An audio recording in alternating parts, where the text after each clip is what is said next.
Texas, 1945. The convoy slowed at the edge of Fort Worth, engines grumbling low beneath a sky so vast it swallowed fear. Through the canvas flaps of the transport trucks, 17 German women stared at streets they had been told were burning cities reduced to ash, population starving, infrastructure shattered by total war. Instead, they saw neon signs glowing in afternoon light, children on bicycles, shop windows stacked with bread, canned goods, fabric bolts and colors propaganda had erased from their imaginations. One prisoner, Margarethe Klein, pressed her palm against the truck's metal frame until it hurt, needing proof this wasn't delirium. The war had taught them to expect rubble. America offered them Saturday afternoon.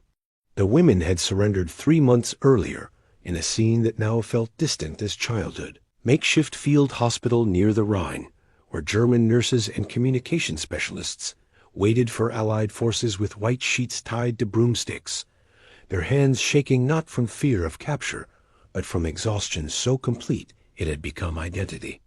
They expected brutality. The Geneva Convention felt like a luxury item from a world that no longer existed, something discarded along with pre-war certainties about civilization and mercy. Instead, American soldiers offered cigarettes and car rations. A young lieutenant from Ohio spoke to them in careful, formal German he'd learned from a grandmother in Cincinnati. The women were searched, documented, photographed for records that would follow them across an ocean. Then they were loaded onto ships where the bunks had mattresses and the latrines functioned, where meals arrived on metal trays with portions that seemed obscene white bread, canned peaches, coffee with real cream. The Atlantic crossing took 11 days. Below deck, the women existed in a state suspended between relief and dread, whispering theories about their destination. Some believed they were headed to work camps in the American South, cotton fields stretching under brutal sun. Others imagined interrogation facilities, concrete rooms where they would answer for Germany's actions until their voices gave out. Ing Hartmann, a former communications operator from Hamburg, wrote in a diary she kept hidden in her coat lining, "We float between worlds. Behind us, everything is ash. Ahead, only rumors and the unknown." They landed at New York Harbor on a morning when fog clung to the water like held breath. Through the mist, the Statue of Liberty emerged oxidized green against gray sky, her torch raised in a gesture the women couldn't decode. Was it welcome or warning? The harbor buzzed with activity that seemed impossible for a nation at war. Cargo ships, passenger ferries, tugboats guiding massive vessels into berths. Longshoremen shouted to each other in English, Italian, languages the prisoners couldn't identify. The city beyond rose in vertical glory, buildings so tall they disappeared into low clouds. None of them left the ship. They were kept below deck while American authorities processed paperwork, while the machinery of prisoner transfer churned through bureaucratic channels. But through portholes, they glimpsed the city cars streaming down avenues, pedestrians in clothes without patches, restaurants with full tables visible through plate glass windows. The disconnect between what they saw and what they knew about war created a cognitive dissonance that left several women silent for hours. From New York, trains carried them west. The journey took 3 days, and with each mile, the women's understanding of America's scale grew into something that felt like vertigo. They passed through Pennsylvania's rolling hills, Ohio's farmland stretching infinite and green, Indiana's small towns where children waved at the passing train without knowing who rode inside. At night, they saw cities glowing, Pittsburgh's steel mills burning orange against darkness, Chicago's skyline electric and massive, St. Louis' arch visible even in twilight. The guards on the train were largely indifferent, neither cruel nor particularly kind, existing in that middle space where most human interaction occurs.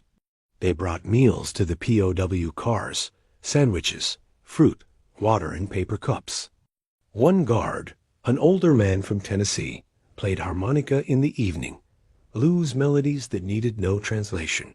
The women learned American geography through window glass and overheard conversations, piecing together a mental map of distances that dwarfed anything in Europe. Margarethe Klein watched the landscape transform as they moved south and west. The green gave way to brown, trees became sparse, horizons widened until the sky felt like an ocean overhead. She had studied English before the war, enough to understand fragments of guard conversations, enough to catch words like Texas and camp and civilian work detail. The phrases meant little until context gave them shape.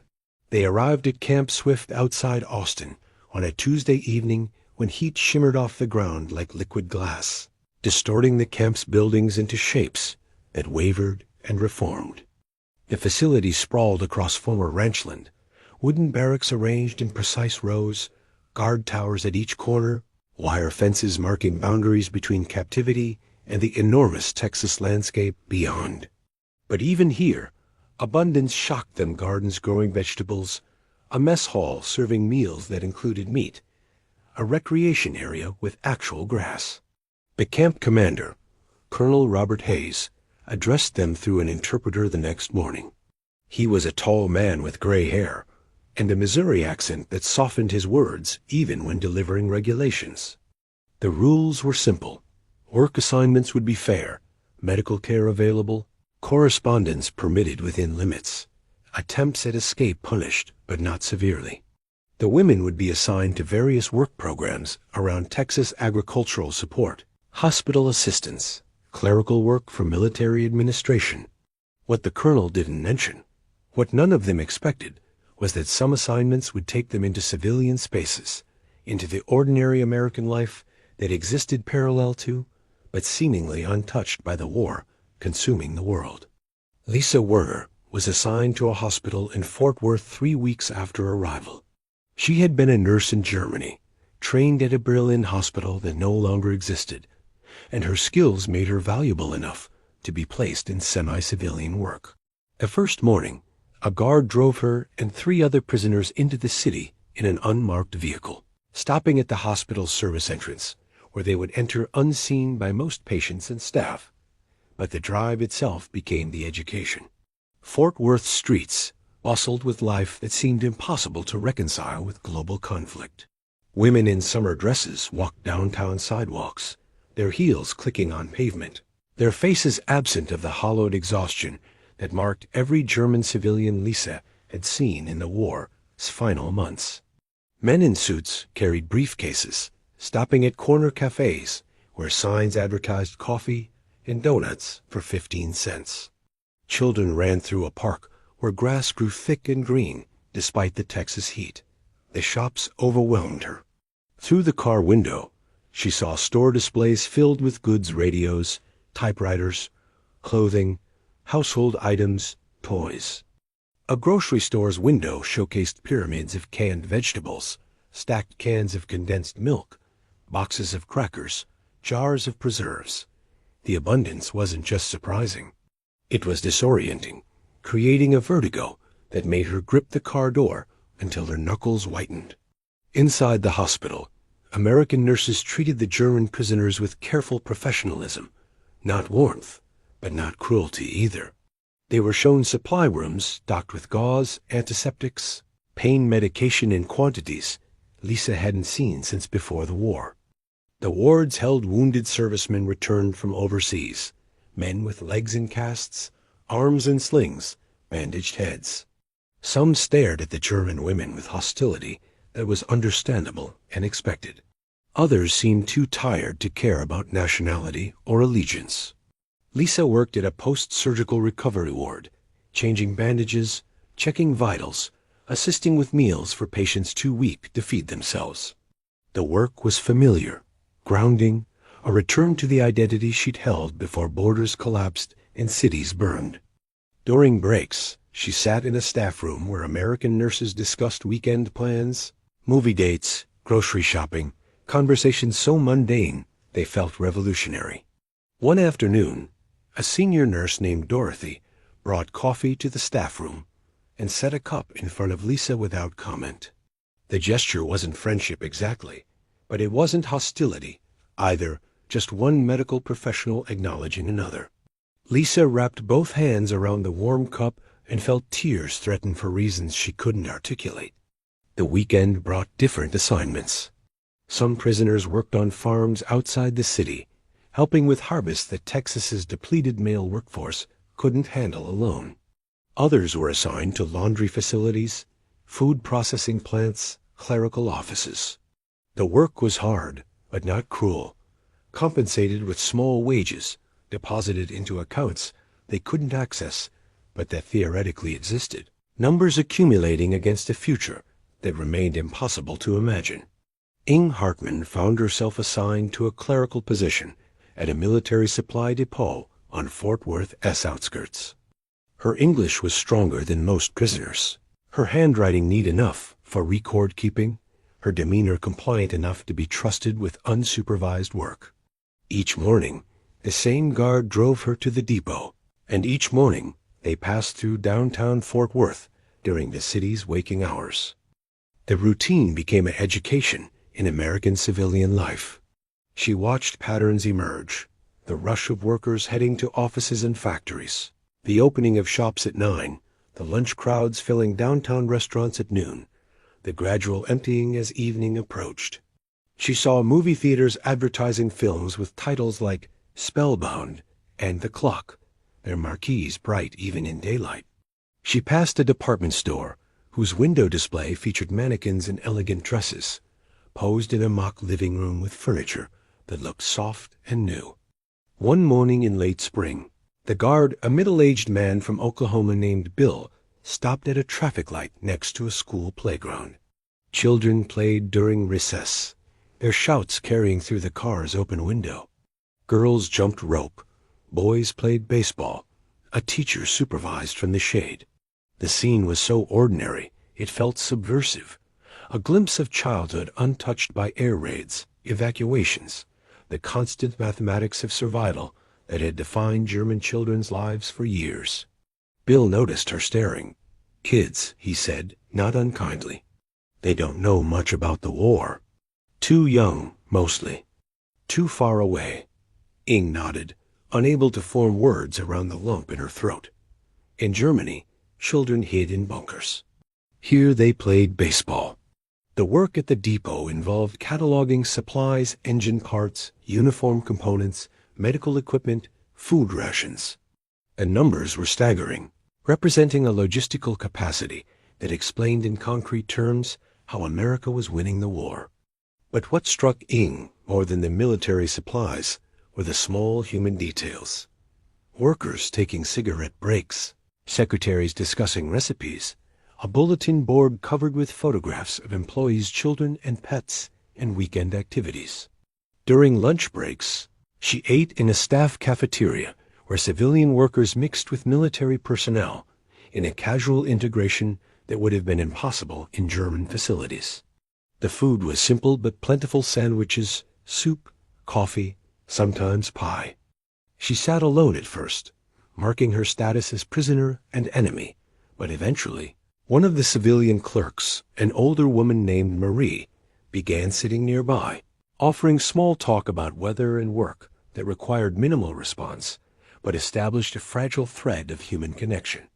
May arrived with heat that made the air feel solid, thick as water, pressing down on the city until even shadows offered little relief. The prisoners adapted, learning to move slowly during midday hours, to seek shade, to drink water constantly. Some assignments shifted to evening hours when temperatures dropped to merely uncomfortable rather than dangerous. One evening, Lisa and 3 other prisoners were driven through downtown Fort Worth after their hospital shift ended. The streets had transformed. Neon signs glowed against gathering dusk. Coca-Cola in red script, Rexall drugs in blue, Palace Theater in yellow bulbs that chased each other in patterns. Couples strolled the sidewalks, their arms linked, their laughter audible through the car window. A line formed outside the theater, people dressed for entertainment, their faces relaxed and smiling. The car stopped at another traffic light. To their right, a restaurant's large windows revealed the interior white tablecloths, waitresses in crisp aprons, families eating dinner together. Lisa watched a father cut meat on his daughter's plate, watched the child laugh at something her brother said, watched the mother sip from a water glass, and smile at some private thought. The scene was so utterly normal, so completely divorced from war, that it created a cognitive break in Lisa's understanding of reality. She turned to Margarethe, sitting beside her in the back seat. "This can't be wartime," she whispered in German. Margarethe's jaw tightened. "It is for them. Just not here." The observation hung between them during the drive back to camp. America was at war, its men fighting overseas, its industries producing weapons and supplies, its government mobilizing resources on a massive scale. But civilian life continued with an abundance and normalcy that made the European experience of total war seem like a different universe entirely. No rationing reduced families to hunger. No bombing raids forced nightly evacuations to shelters. No advancing armies threatened cities with imminent destruction. Back at Camp Swift, the women gathered in their barracks as evening settled into night. Conversations moved through the usual topics: work assignments, minor grievances, letters from home that arrived months late with sentences censored into meaninglessness. But increasingly, they discussed America itself, trying to reconcile propaganda's portrait of a nation crumbling under war's pressure with the reality they encountered daily in Fort Worth S streets. The propaganda had been specific and consistent. America was weak, decadent, fragmented by racial conflict and labor strikes. Its infrastructure strained beyond capacity, its population demoralized and eager for peace at any cost. The women had believed it, or at least accepted it as plausible, because alternative information didn't exist, because questioning official narratives carried risks, because propaganda fills empty spaces until reality provides counter-evidence. Reality now provided abundant counter-evidence. America wasn't just surviving the war. It seemed to be thriving despite it, producing goods and maintaining civilian comfort at levels that made German wartime sacrifices look catastrophic by comparison. The implications disturbed more than comforted, raising questions about Germany's leadership, strategy, the honesty of information they'd been given for years. Ing wrote in her diary that night, "Today I watched children play in a schoolyard. They were noisy, carefree, well-fed. I tried to remember the last time I saw German children look that way and realized I couldn't. The comparison is unbearable." Summer deepened. The prisoners settled into routines that began to feel almost normal: work during cooler hours, rest during heat peaks, evening recreation in the camp's limited facilities. Some women formed friendships with American civilians they encountered regularly at work sites. The relationships stayed professional, bounded by regulations and mutual caution, but they existed, small bridges across the chasm of enmity. Dorothy, the senior nurse at Fort Worth's hospital, began teaching Lisa medical English during breaks, terminology for procedures, medications, patient communication. The lessons were practical, improving Lisa's work efficiency, but they also represented something more: an implicit acknowledgement that Lisa would need English skills after the war, that there would be an after, that survival remained possible.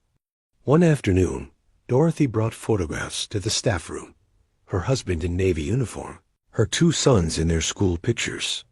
She showed them to Lisa without explanation, just a gesture of shared humanity. Mother to mother, despite Lisa having no children. Nurse to nurse, despite their nations being enemies.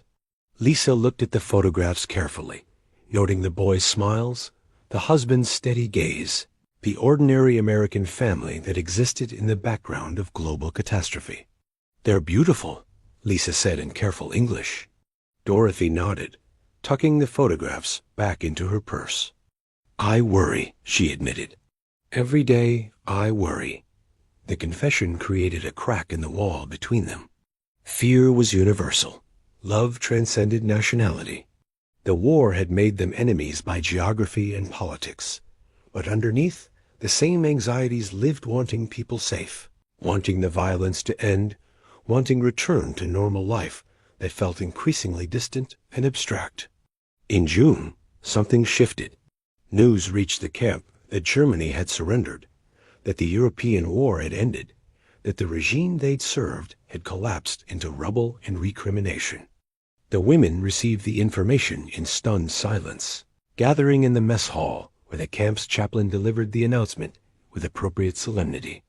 Victory for the Allies meant defeat for Germany, but it also meant the end of immediate danger for prisoners. They wouldn't be bargaining chips in ongoing conflict. They wouldn't face reprisals if American forces suffered setbacks. They existed now in a liminal space, prisoners of a concluded war, waiting for bureaucracy and politics to determine their futures. The work assignments continued. Life at Camp Swift maintained its rhythms, but the psychological landscape transformed. They were no longer representatives of an active enemy force, but remnants of a defeated nation, women caught in history's machinery, waiting for gears to turn and release them toward uncertain futures. Margarethi's assignment changed in early July. Instead of hospital work, she was placed on a detail supporting Fort Worth's public library, shelving books, processing returns, cleaning facilities. The work was easier physically, but harder emotionally. Surrounded by books in English she couldn't read, serving a community that existed in comfortable ignorance of her presence. The library's routines fascinated her. Every afternoon, children arrived for story hour, sitting cross-legged on carpeted floors, while a librarian read from picture books with exaggerated voices and animated gestures. Teenagers occupied study tables, textbooks spread before them, their faces showing the universal expression of students grappling with homework. Adults browsed fiction sections, selecting novels for entertainment, magazines for current events, reference books for practical knowledge. One afternoon, while shelving returns in the children's section, Margarethi noticed a young girl watching her, maybe 8 years old. Blonde braids, summer dress with grass stains on the hem. The child stared with the unself-conscious directness that adults learn to suppress, her eyes curious rather than hostile. "You talk different," the girl observed. Margarethi froze, uncertain whether response was permitted. But the child seemed genuinely curious, not accusatory, so she nodded. "I'm from Germany," she said quietly. The girl considered this. "Is that far?" "Very far." "Why are you here?" The question was complicated beyond the child's ability to understand context. Margarethi settled for simple truth. "The war brought me." The girl nodded as if this made perfect sense. Then she smiled, held up the book in her hands, a picture book about a rabbit, and skipped away to find her mother. The interaction lasted maybe 30 seconds, but stayed with Margarethi for days. That child's uncomplicated curiosity, her acceptance that people came from far places for reasons involving war, but not requiring explanation beyond that. August brought news that made the heat feel suffocating, despite being no worse than previous months. Rumors spread through the camp about a weapon America had used against Japan, something so devastating it had destroyed entire cities in single strikes, killed tens of thousands instantly, forced Japanese surrender within days. Details were scarce and contradictory, but the scale of destruction described felt apocalyptic. The women gathered in small groups, trying to comprehend weapons that made conventional warfare seem quaint. If America possessed such devastating technology, why hadn't they used it against Germany? The question went unanswered, but opened darker implications about mercy, restraint, the specific hatreds that dictated which enemies faced annihilation and which faced conventional defeat. Lisa wrote to her sister in Hamburg, a letter that would take months to arrive, might never arrive, might reach a city. So damaged the address no longer existed. I do not know what kind of world we are returning to. Everything we knew is gone, and what's replacing it frightens me in ways I can't articulate. September arrived with slight temperature drops that felt like mercy. The prisoners had been in Texas 5 months now, long enough that routines felt permanent. That camp life became the new normal, that memories of Germany before the war faded into abstract nostalgia. Then one morning, Ing's his supervisor at the supply depot, asked if she'd like to have lunch in town, a real lunch, at a restaurant, his treat, just a gesture of appreciation for good work. The invitation carried obvious risks: public appearance with a German prisoner, potential scrutiny from authorities or civilians. But he seemed genuine, and Ing was tired of saying no to small kindnesses. They went to a diner 3 blocks from the depot, a place with checkered floor tiles and chrome fixtures, booths upholstered in red vinyl, a jukebox playing Glenn Miller. Bill ordered for both of them, hamburgers with French fries, Coca-Cola in frosted glasses. The food arrived on white ceramic plates, portions generous, the hamburger thick with lettuce and tomato and pickle. Ing ate slowly, trying to absorb every detail. The diner buzzed with lunch crowd noise conversations about work deadlines and family plans. Laughter from a group of factory workers in the corner booth. The sizzle of the griddle behind the counter. No one stared at her.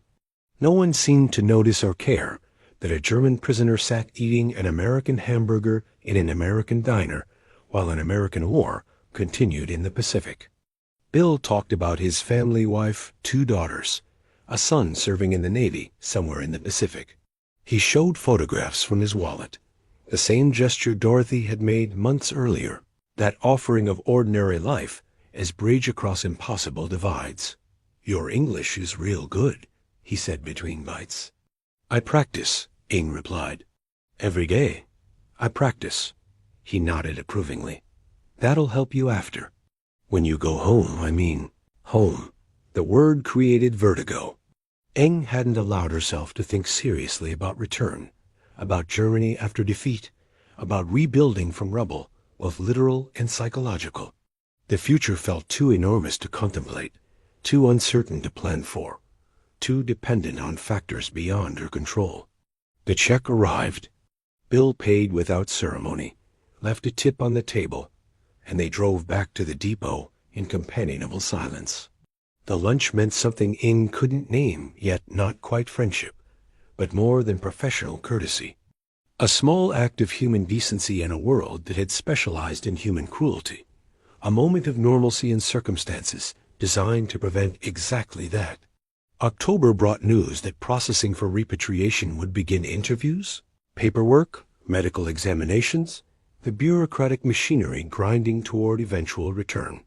The timeline stayed vague, measured in months rather than weeks, but the possibility of going home became real enough to cause anxiety attacks among women who had adapted to captivity and now feared freedom's uncertainties. Lisa's hospital work continued through autumn. The wounded servicemen in her ward cycled through, arriving broken, healing gradually, eventually discharged to return to civilian life or continued service. She learned their names, heard their stories, changed their bandages, and checked their vitals, and sometimes sat with them when pain made sleep impossible. One soldier, a sergeant from Pennsylvania with shrapnel wounds across his back, asked her one evening where she was from. When she answered, he went quiet for a long moment. "You patched me up real good," he finally said. "Nurse is a nurse, I guess." The observation was simple but profound. War created enemies, but wounds required care, regardless of politics or nationality. The sergeant saw her as a medical professional before seeing her as a German, and that reordering of priorities felt like the first step toward whatever would come after hatred ended. November arrived with cooler temperatures and news that repatriation would begin in January. The women would be shipped back to Germany, dispersed to whatever remained of their home cities, released into a nation they'd left at war and would return to in defeat. The prospect terrified more than excited. Germany had been devastated, occupied, divided among victorious powers, its future uncertain, its immediate present surely harsh. On one of Lisa's last work days at the hospital, Dorothy pulled her aside during a break. She handed Lisa a small package wrapped in brown paper. "For after," Dorothy said simply. Inside were practical items: soap, toothpaste, small bottles of aspirin and iodine, bandages, a comb, safety pins. Basic supplies that would be valuable in a nation stripped of everything. But what struck Lisa was the thoughtfulness, the recognition that she would need these things, the implicit acknowledgement that her life would continue beyond captivity. "Thank you," Lisa managed, her English failing under the weight of emotion. Dorothy nodded. "You're a good nurse." "Don't forget that." The return journey began in January 1946.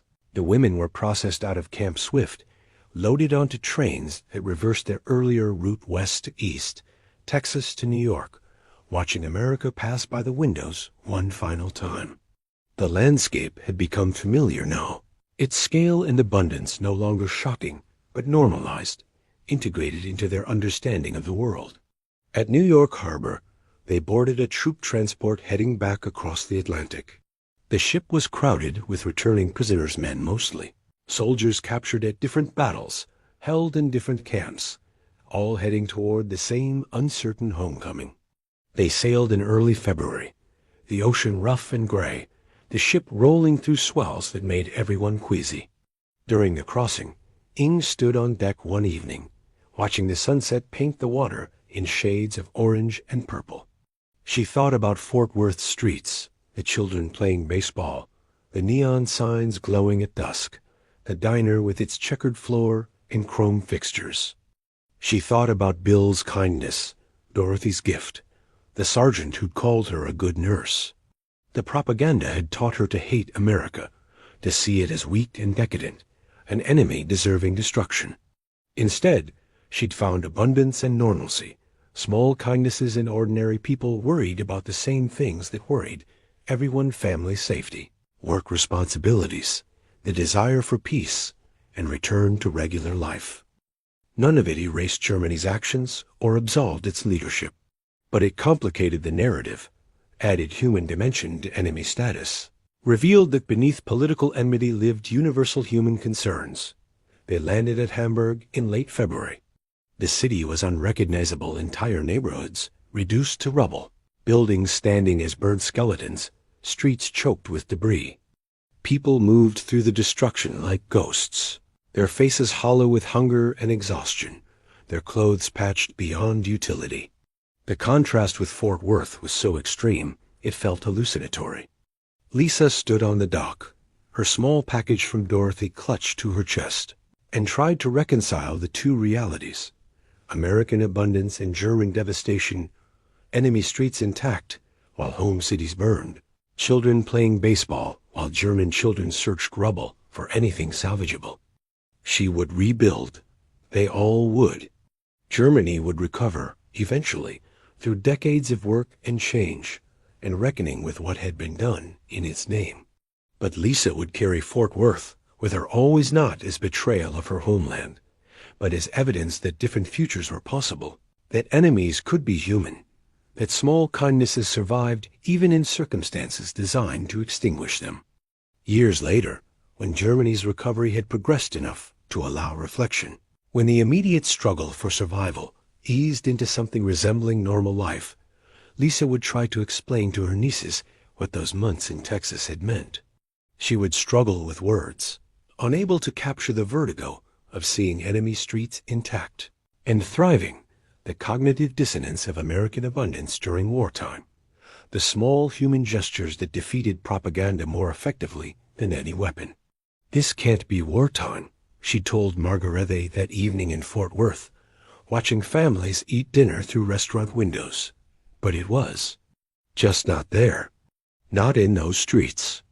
And that difference, that enormous, unbridgeable difference in how war touched different places, different people, became the education that shaped her understanding of conflict, nationalism, propaganda, and the human capacity for both cruelty and unexpected kindness. The Hamburg dock was cold. Lisa pulled her coat tighter and turned toward the city, toward whatever came next, carrying memories of Texas sunsets and Fort Worth's electric streets, small packages of kindness from former enemies, and the complicated knowledge that the world was larger and more nuanced than any ideology could contain.